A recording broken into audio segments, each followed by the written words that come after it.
everyone, welcome back. I'm Carrie and this is Keep It Simple DIY, and today we are going to be making banana bread, but not just any banana bread. We are going to be making gluten-free banana bread with our own homemade gluten-free flour mix. If you missed this video, it's a great one. I will post a link to it and go back and watch this one. So pause this video, go watch the recipe, and then come on back and I will show you how to make the banana bread.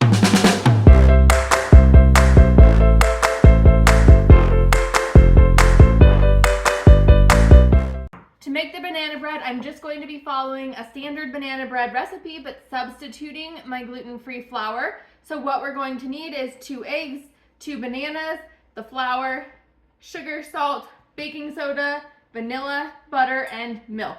I'm going to be using powdered milk. I like to use powdered milk for my baked goods. We don't drink milk in this house, and so if I were to buy a gallon, it would just go bad. I do have some milk from a gallon that I bought that I put in the freezer, but I froze it in 1 cup quantities and I don't need that much and I don't have anything else to do with the leftovers. So what I'm going to do here is I have some butter that's softened already in my bowl and I'm going to add the bananas to it.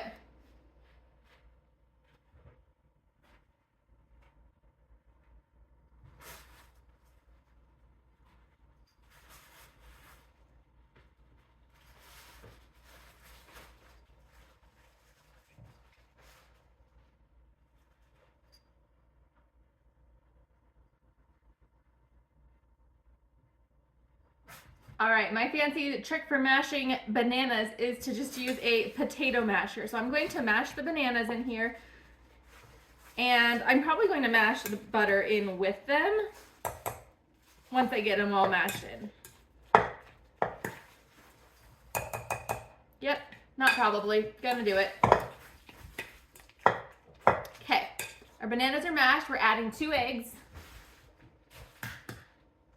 I also need to let you know I did preheat the oven to 375 degrees. Okay.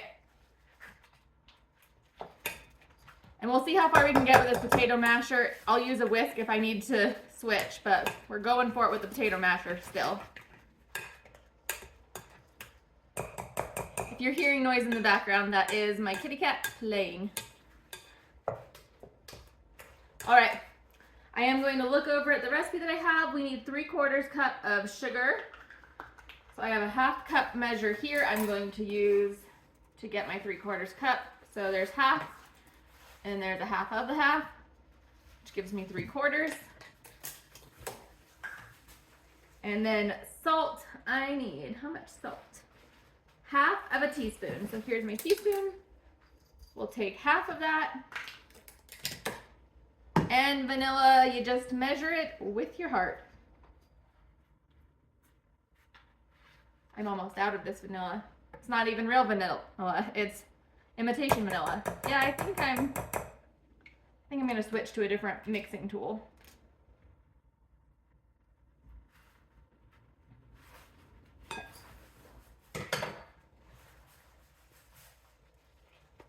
All right, we are going to add our milk, and it calls for 1/3 cup of milk.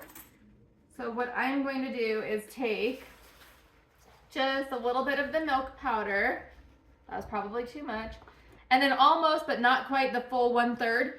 The milk powder makes up for the difference there. Like any recipe, we want to mix all of our wet ingredients first and then add the dry. All right, I do need 1 teaspoon of baking soda in this recipe, and I'm going to add that to our flour mix. And I'm going to just mix it in a little bit. And then 2 cups of flour, which we mixed out our flour to be exactly 2 cups. It looks a little bit more than 2 cups now, eyeballing it, just because I've added so much air into it as I was sifting it. But I am going to add this whole amount in.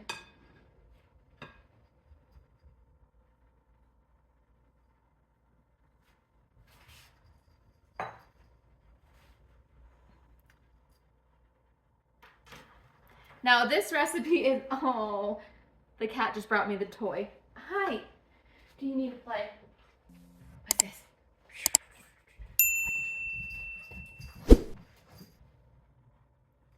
Now this recipe is one that you can make with regular flour as well. All you gotta do is use regular flour instead of the gluten-free flour. You can also use any gluten-free mix you get from the store, but I've tried a bunch of those and my preference was the mixture that I made myself. So I am just going to mix this up until it's well combined. And then with gluten-free flours, you really want to let them sit for a little bit before you bake them, just because you want them to fully hydrate. So we will make sure to let this sit for a little bit. That'll be fine because the oven's not quite preheated yet anyways.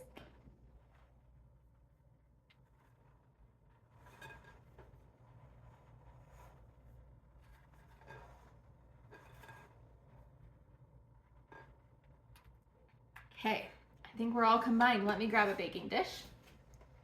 And I have the butter package here that still has a little bit of butter on it, so I'm going to use that to grease the pan.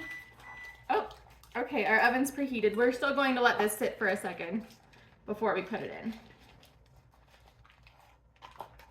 If you watched my sourdough bread recipe, you'll notice I forgot to grease the pan, and we are not forgetting that today. Let's add this into here.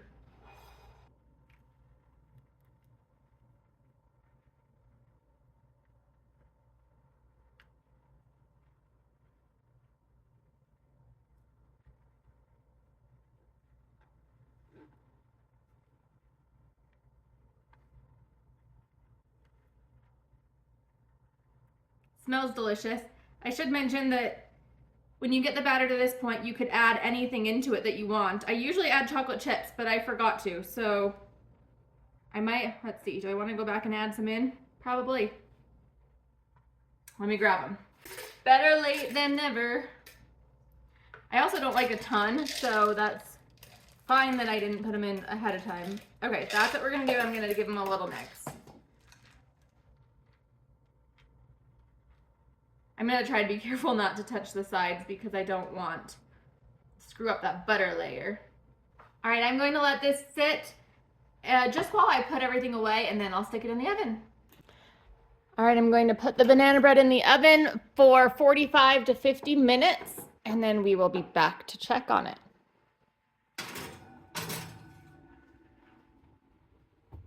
I was able to smell the banana bread, and so I came out here to check, and it said we just had 4 minutes left, and I just checked it with a toothpick, and it looks done, so I'm going to take it out.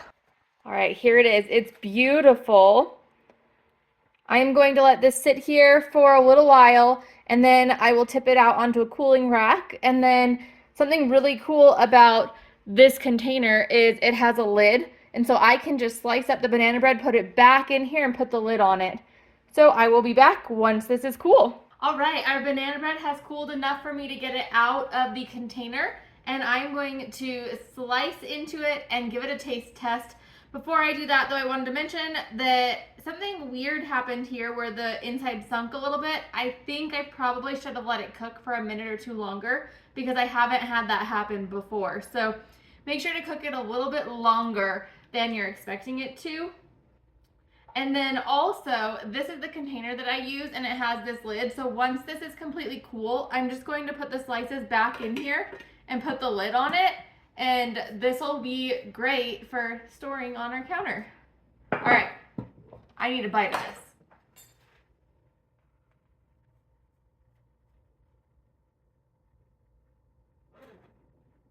Ooh, that looks good. Get that off there. Let me show you.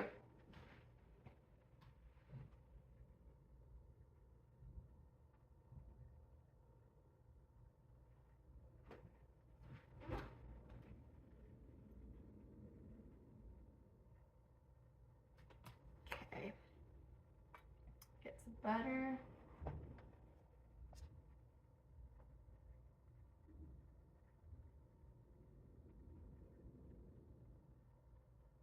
I guess we're going for a lot of butter today. It's not even real butter.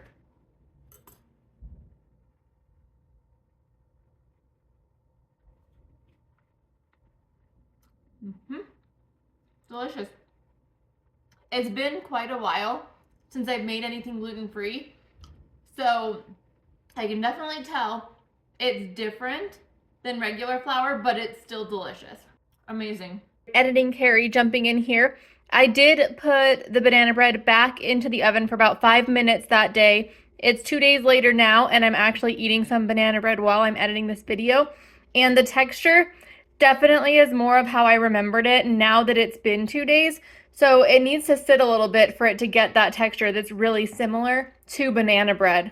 So this is perfect. At this point, I can barely tell that there's anything different. The only difference would be a slight difference of flavor, but the texture is pretty much spot on for banana bread.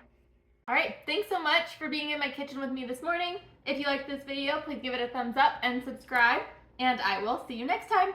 Bye-bye.